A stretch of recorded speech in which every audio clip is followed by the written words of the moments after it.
Another day, another dollar. Today I am going to be cutting a big hole in there to get the door bar in. I'll put the photos up, but the chap that I bought the roll cage off sent me a picture of where he put his hole, so I don't think it's going to be that challenging. Just get the saw out, and then I still just need to pony up and buy some fiberglass to do all the fiberglassing. No one really commented on these massive cracks, so I'm assuming that's because they're not that much of a problem, which is good. But yeah, I've been spending all my hard-earned money on that damned Mercedes, so that's going to be back next week, which is so much fun. So yeah, I'm going to get this in the air, get the wheel off, get an awl. I don't know, am I going to use a hole saw and then my reciprocating saw? I think I'll use the reciprocating saw, because then I've got one solid piece that can just go back in rather than two. Anyway, I'll bring you back once I'm in a position to do some work. Anyway, it all looks a little bit grim under here. Look at the drive shaft, proper taking a hammering. I had to drive my daughter somewhere when I didn't have this was the only working car at the beginning of December. But it just hasn't dried out, which amazes me, because this garage always feels really dry. It's got loads of air coming through it. I thought it would just dry out, but yeah, all those brake pads looking like. Yeah, they probably do new disc pads on the back here, and then a bit of a clean down. I really should have got some ACF 50 on that. I'm a bit too late now. Inside the wheel looks a bit million too, but that's a year of abuse, and it's wet. Why is it wet? Anyway, I need to put a hole in here, so I'll come through from the other side, because it's the only way I'll know where to put it. So I just have to do some figuring out, and then I'll get chopping. Sorry, I misplaced my phone mount, so no video of it, but that was a minute's work. Once you got it started, 2 layers, so they will hopefully fiberglass in nicely, make a nice repair, and then we've got to see if this here door bar fits through. I mean, it should do, but proof of the pudding will be in the eating. Looks like it's going to be tight. Right, I'll be back. Right, so this is one of those moments where I've got to use my brain and figure things out. So even if I get this bar to clear this strut, it isn't ever going to turn with that in the way to get along the end. So the solution, as I see it, is to cut these in the middle. If I chop them there, I'm not sure I'm going to be able to reattach them. If I chop them here, assuming they are steel, I presume it's steel, I can just get my sparkly gun and reattach them. You know, just weld a bit along it and sort them all out. I can't see how I'm going to get it. I can't see how I'm going to get it in otherwise. It's I mean, the guy I bought it from cut a hole and got it in, so he obviously hasn't led me astray. It worked for him, but his bars may have been further out. He may not have them, I don't know. I can't see another way around this.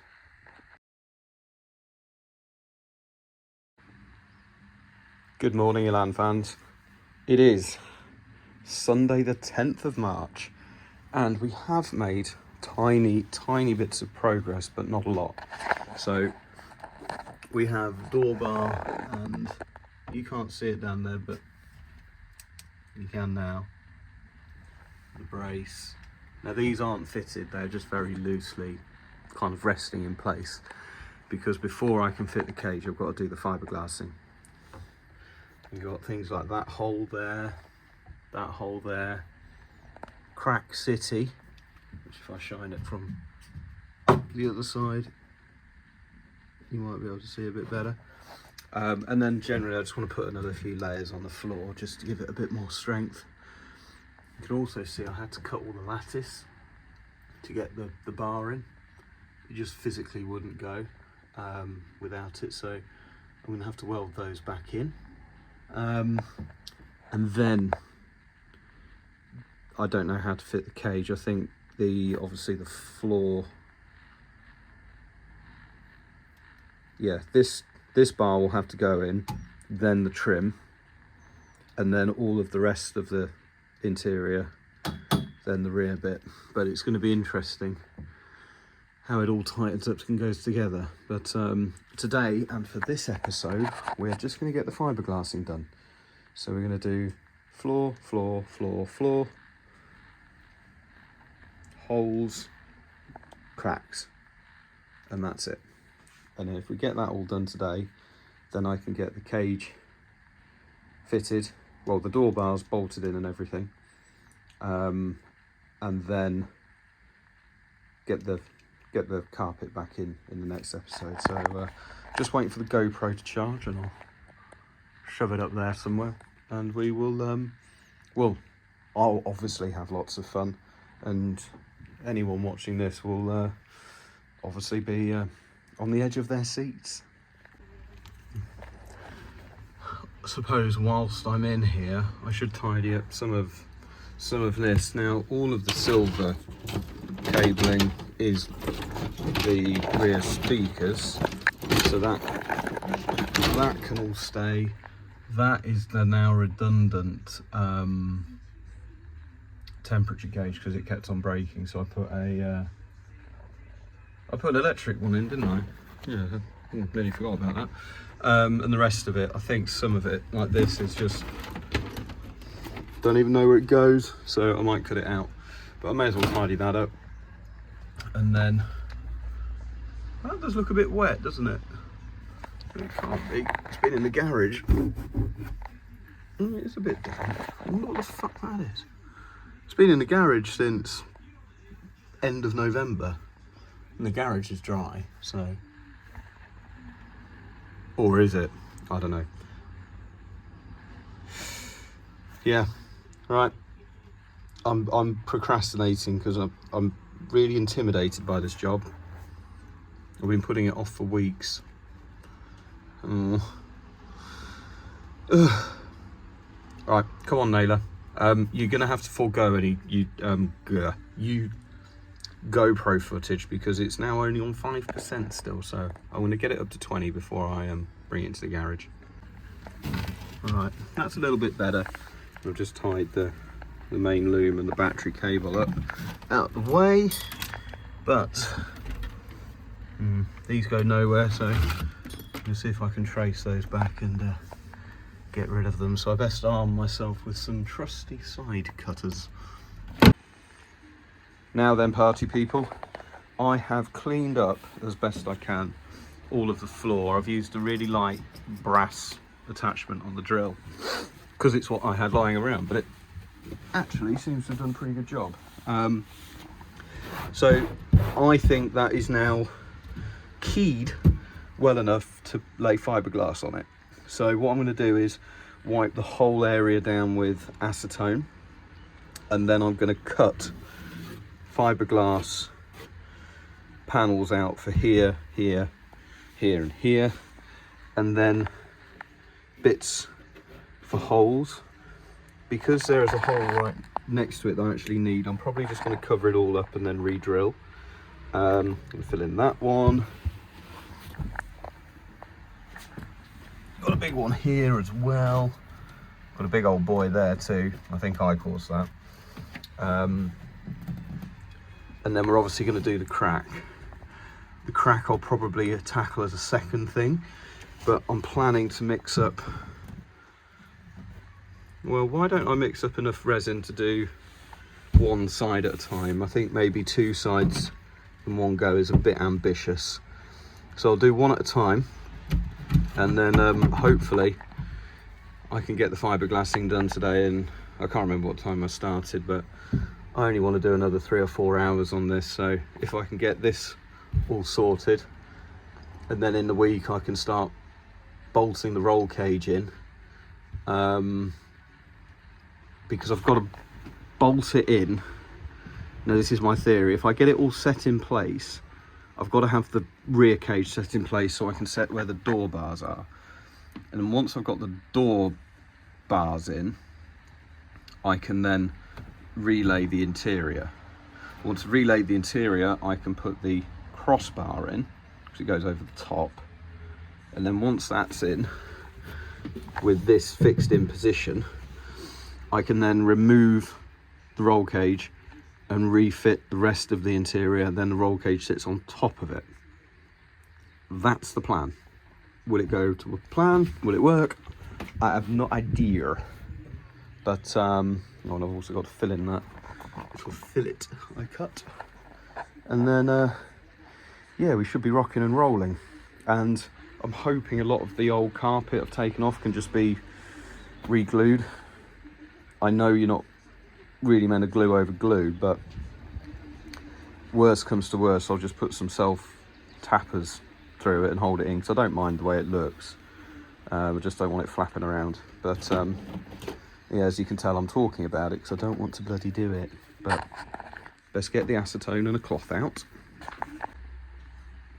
Alright, so I'm ready to start cutting out the fiberglass, but company I've ordered from haven't given me any mixing instructions. So I've got isophthalic resin and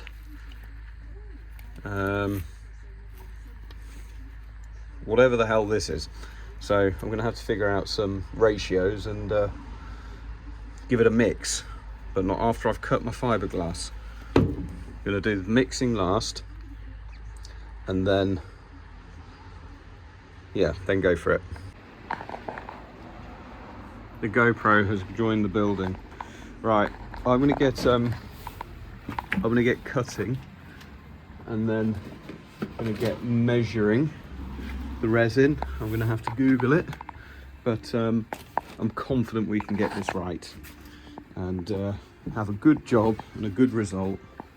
And I'm just going to try and fight all of my urges in my brain to start off with good intentions and then rush it and not finish it properly. If I don't have time to finish it today, I'm just going to stop and carry on tomorrow. It's all good, baby. It's all good. Right. I'm going to crack on.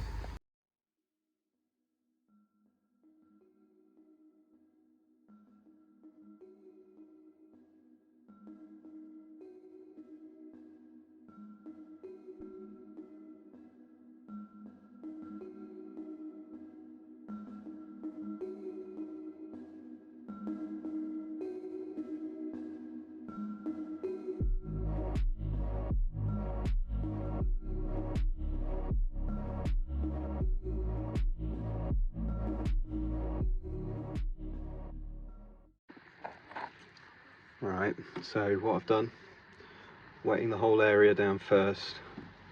I'm just going to lay just a couple of pieces over that hole first, and then I'll put the bigger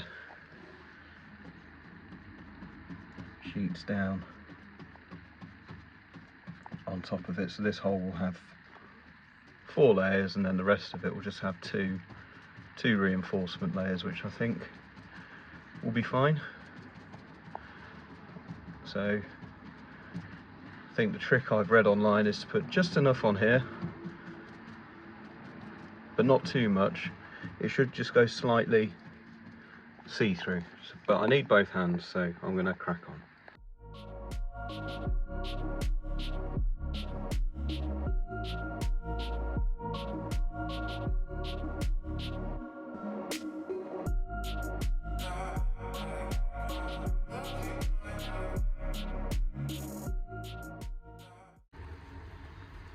Well, I'm pretty pleased with that.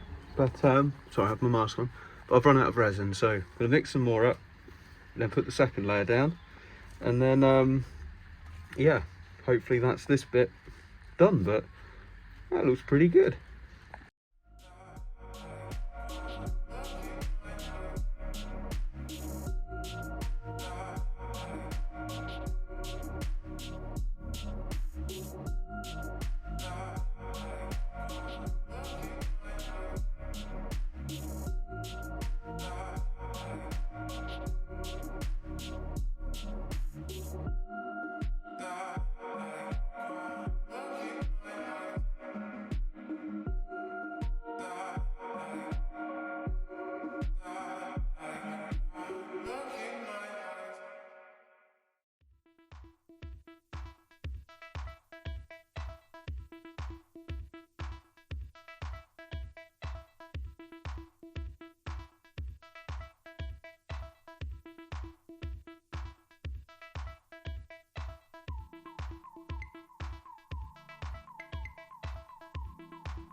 Right, so here we are. I think that looks fairly good. That looks fairly good. This, I think, looks good, but I don't know if I've got enough on or too much or too little. So it is a little bit cold, so I'm just going to give it a quick jazz with the heat gun, just so it does cure. And then I'm not going to do that side today, so I suddenly realised I can't access it without standing on this. So I'm going to do that tomorrow or in the week. But yeah, that went surprisingly well. And the time is... got the stopwatch on. Time is 1:08. So yeah, not too bad.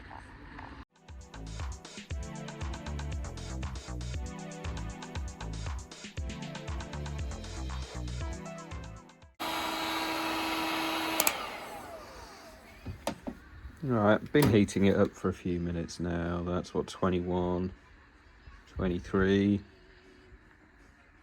18 or so down there. I'm tempted just to leave it now. You know, I've got a lot on there. This is just optional. So I've about had enough for today. Well, I haven't actually. I think I could carry on, but I just can't get there. So I'm just going to stick this video out. It'll only be a short one, but mainly because if I have done something wrong, I'd rather know before I then attempt the other side and I can fix it. So if you see some major errors, anyone, let me know. Bear in mind that last bit isn't the best, but there's at least 2 other layers crossed underneath it, so should be fine. And I've got the bolts in, so now it's located true to the bobbin, although the bobbin is a bit loose, but now it goes straight in, whereas before it didn't. So that's good, and that one's in as well. So we is rocking and rolling. The last thing I'm going to do is just measure the lattice bars, because obviously where I've cut them, I've taken the width of the disc out of the bars. So I'm going to order up some mild steel bar and make just cut some new ones, because the other reason is I don't know why I'm doing this while I'm filming it, making life hard for myself, because the roll cage goes so close. So what's that? About 6 mil. Because the roll cage goes so close, I'm actually going to have to bend some of them around. So I'm going to need a bit more length, because although there is a roll cage going in, obviously, the roll cage won't provide any strength to the door opening or sill, so those lattices do need to be there. So yeah, once I've got the door bar in and fixed in position, I can weld all of those back together, and then we can refit everything. I've also glassed over the seat hole down here, but you can see it, so I can buzz a drill through there and get it sorted. But that's all for today, gentlefolk. Catch you soon.